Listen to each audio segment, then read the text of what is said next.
About 2 weeks ago, I uploaded a video where I played through the post-game of Pokemon Black 2, and it got some great feedback. So first of all, thank you for checking out that video, and second of all, I'm back to explore Pokemon Platinum's post-game, as I've never played past Cynthia before. I'll be using the same game file that I used for the Pokemon Platinum with no secondary effects video, so be sure to check that video out once you're done here if you haven't already. I'm pretty excited to jump into the post-game, and if you are too, then consider subscribing, as 75% of you guys who watch these videos aren't subscribed. It's free to do, and you can always change your mind later on down the road. Anyways, without further ado, let's see what Pokemon Platinum's post-game has to offer. After becoming the champion, we wake up in our house back in Twinleaf Town, where our mom tells us that Barry was taking a boat from Snowpoint City. We'll get to that later, but for now, there's some things that need to be taken care of on the mainland. First off, I needed to get the National Dex in order to do a lot of the things in the post-game. The only 3 Pokemon that I haven't seen up to this point was the Lake Trio, so I caught Azelf and Uxie.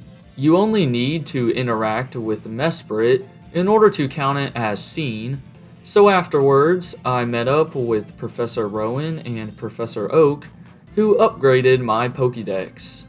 Oak traveled back to his home in Eterna City, which I barged into, and as a reward, got the upgrade. He also told us that the legendary bird trio is now roaming around the region, but I'll get to them later. Anyways, after speaking with Cynthia's grandma in Celestic Town, 2 portals opened up on the top of Spear Pillar. The first one led to Dialga, while the second one led to Palkia. I caught both of them in just a few Ultra Balls before heading to this very forgotten section of Victory Road. Here you can team up with Marley and participate in a bunch of double battles. There's also a lot of items to pick up, as well as an outer section that leads to a white rock, which I assume has something to do with Deoxys. Since I can't import the Regis to encounter Regigigas or activate the Cresselia event, that's about all there is to do right now on the mainland.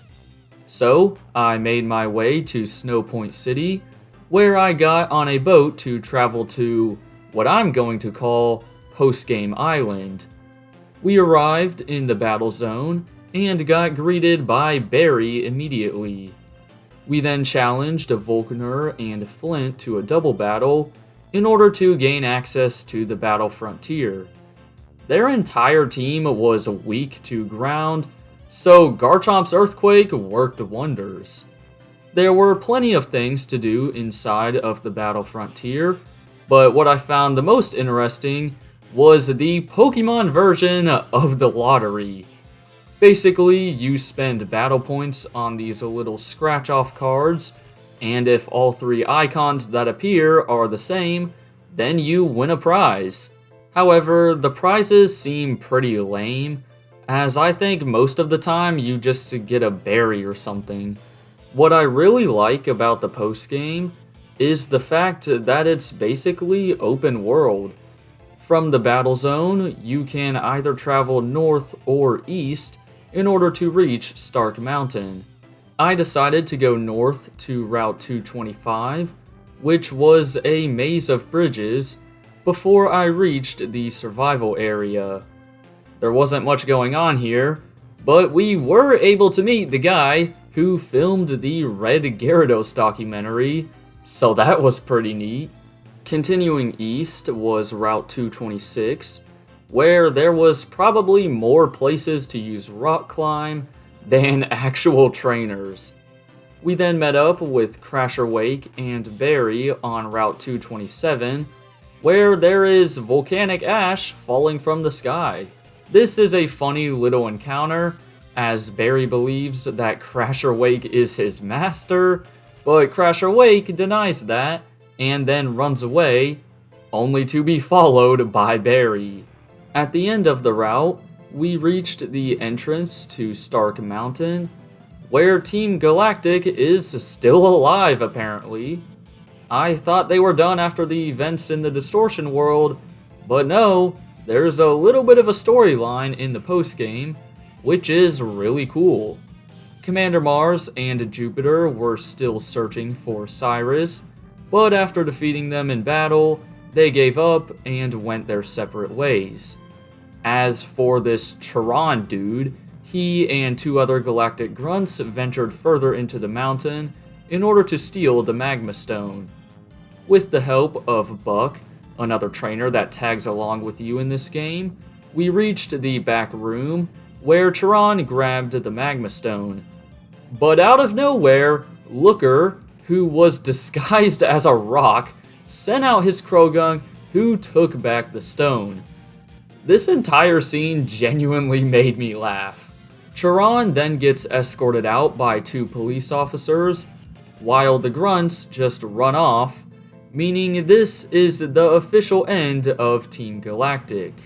Now that the mini storyline was over, I headed back to Buck's house in the survival area, which is also where you can rematch all of the Sinnoh gym leaders. I'm not sure if they just randomly appear there, but when I walked in, Volkner, Gardenia, and Maylene were sitting at the tables. Anyways, after speaking with Buck and his grandfather, I made my way back to Stark Mountain in order to capture Heatran myself.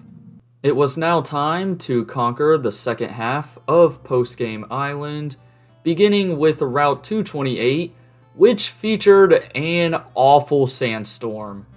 Seriously, look at this footage. I could barely see.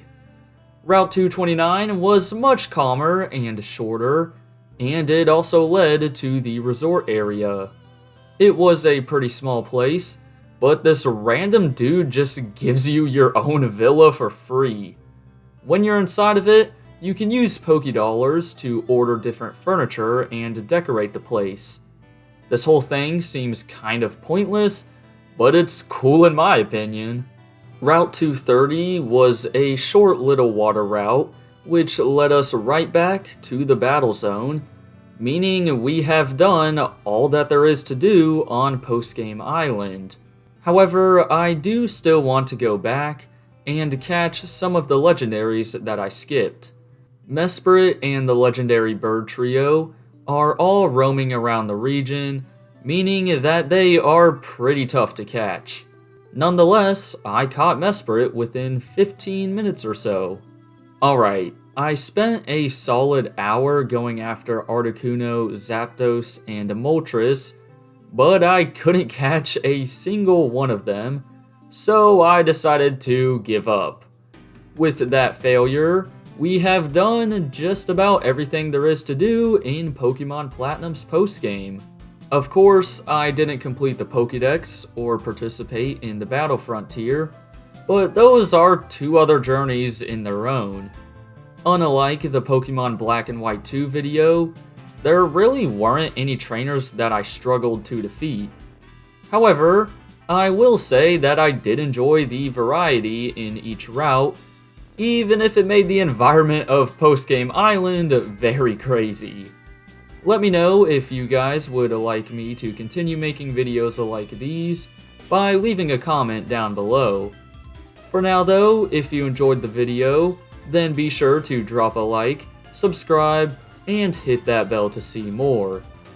And until next time, deuces!